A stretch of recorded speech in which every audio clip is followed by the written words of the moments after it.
Fighting out of Yodha in the red corner, please welcome to the cage, Adrian Barrow.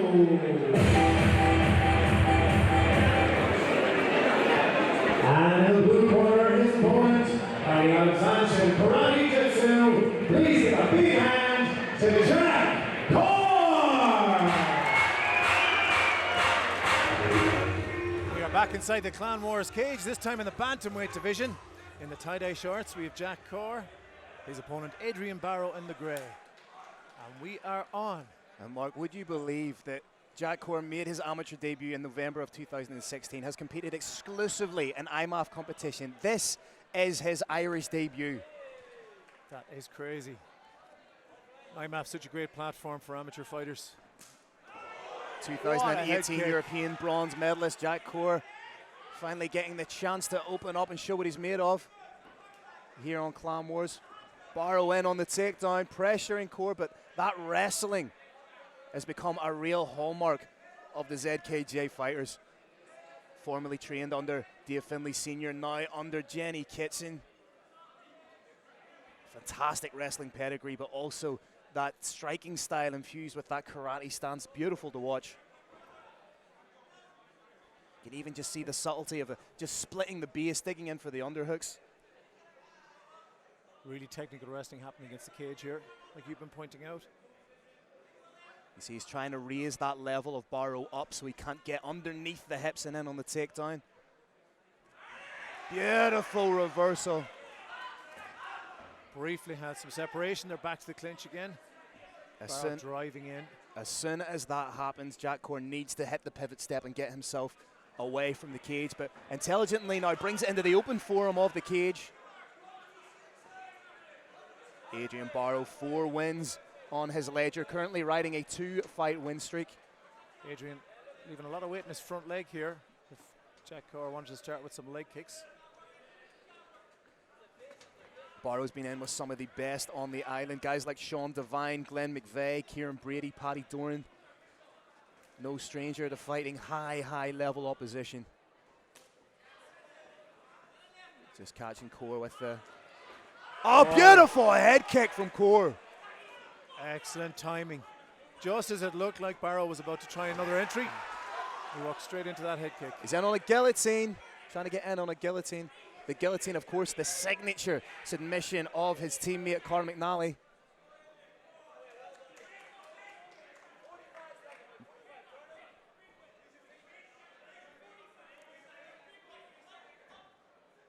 Corr mixing it up very well here. He's digging for a takedown of his own there.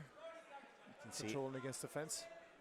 His father, Irish mixed martial arts pioneer Danny Corr, in his corner there.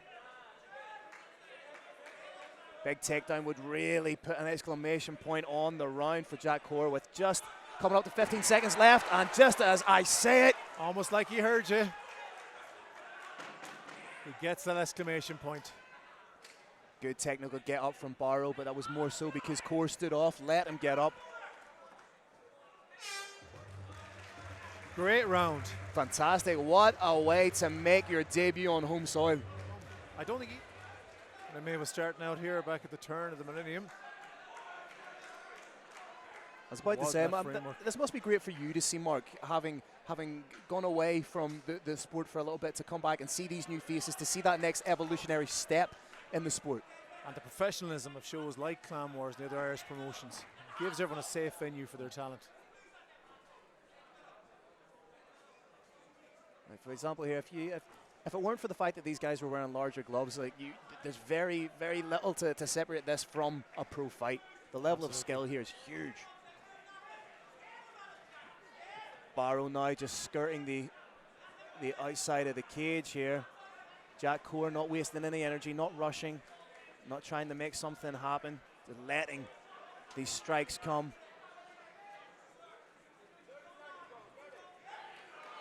You can tell Jack Corr's taking this fight seriously. He grew a beard, Mark. He grew a beard for this fight. Strong beard, no fear. Barrow trying to pressure Jack Corr up against the cage.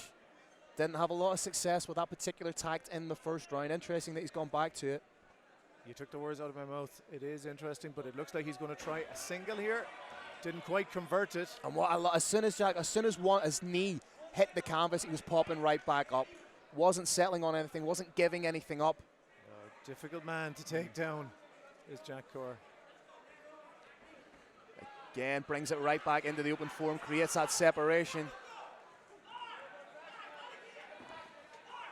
Oh, again, there we go. Barrow scores the takedown. As soon as his back or his knee or anything, he looks like he's in a disadvantageous position. Boom. Pops back up quicker than a powered up Pac-Man. Beautiful to see. I'd like to see more offense from Corr here. He's coasted a little bit in the last 45 seconds or so. Just as you say that, his hands are connected. Watch out for a big swing flare takedown. Expect to see him drop his hips and drive here shortly. Abandons the double leg, switches to the single. He's going to have to try and take a backward step and run the pipe. Again, back to the... Barrow trying to hit the reverse on it. Driver almost. Needs to be wary of spiking his opponent, but again, Jack Corr is able to parlay that into his own offense. Here he is now on top. Let's see what happens from their guard. Not a position we've seen an awful lot of in this fight to date. Jack Corr doing the right thing by establishing the position in nice and tight, all the way in. Good head position right underneath the chin of Barrow.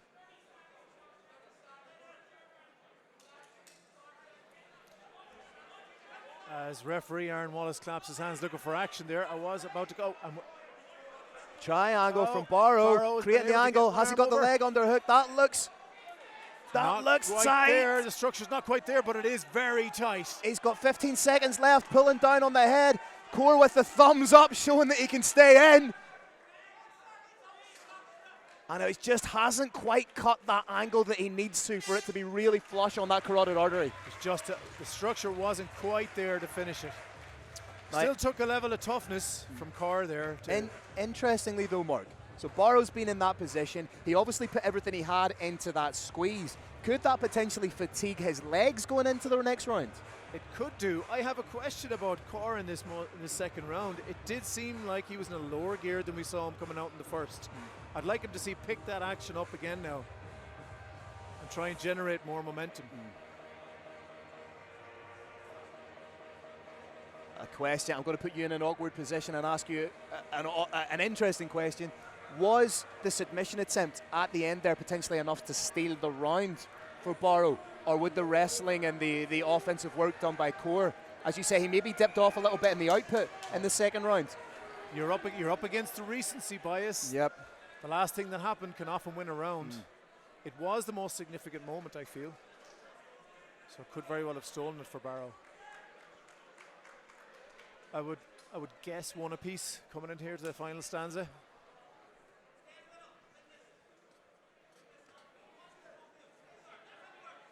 Both these men nice and calm, light on the feet. Low guard and fakes from Barrow.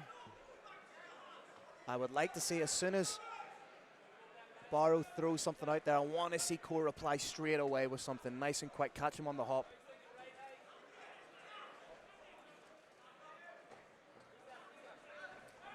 Barrow in on the takedown. Didn't set it up with the hands though, so went in a tiny bit telegraphed, giving Jack Corr that vital half a second or so to react to it. It's a lot more difficult to react if the punches are coming in over the top and your opponent shoots down underneath. And when you've got the wrestling pedigree that Corr has, that's more than enough time. And we saw a lot of this in the last round. Corr controlling against the cage. Has the hands connected, just ducks under to get the back. And he doesn't need to do anything crazy in this. Like right now, he's winning the fight. He's winning the round, which then potentially, in my mind, means he's winning this fight. So he doesn't need to take any unnecessary risks, expend any unnecessary energy. And with his wrestling in this position, he's really given Barrow an opportunity to make a mistake. Again, just that duck under to take the back. Like to see perhaps a little bit, some knees here, just purely in the eyes of the referee to make it look more active. Show action, exactly, you're right. They don't need to be fingers in the cage there perhaps from Barrow. Trying to get in on a high crotch. Needs to be wary of leaving his neck there for a guillotine. Oh, he's in on a high elbow guillotine, is he? He's trying, and it looks painful, but Corr's toughing it out. Corr was able to withstand that, keep himself safe, keep the chin tucked. And right now, he's the one that's pressing the action. He's the one that's forcing Barrow against the cage. It's the responsibility of Barrow now. Whilst this may not look entertaining to the uninitiated, it's the responsibility of Barrow here to do something to change this position. 100%. He is losing the round categorically at the moment. The control is all with Corr. A takedown. Again, like I said in the first round, would be... There it is! Mark, you would nearly think I know what I'm talking about. There's a real risk that that's the case. Corr in the dominant position. But again, Barrow Barrow passed the arm. It doesn't matter because Corr corrected his posture. Just approaching the final 10 seconds in the third round. Corr still needs to keep himself smart here, mind his P's and Q's.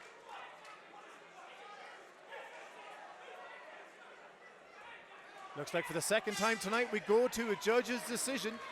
Let's hear what the judges make of this fight.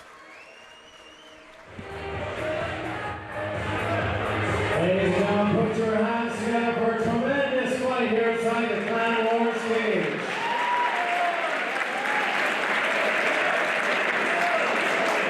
All three judges have scored the fight for your winner by unanimous decision, Jack Corr!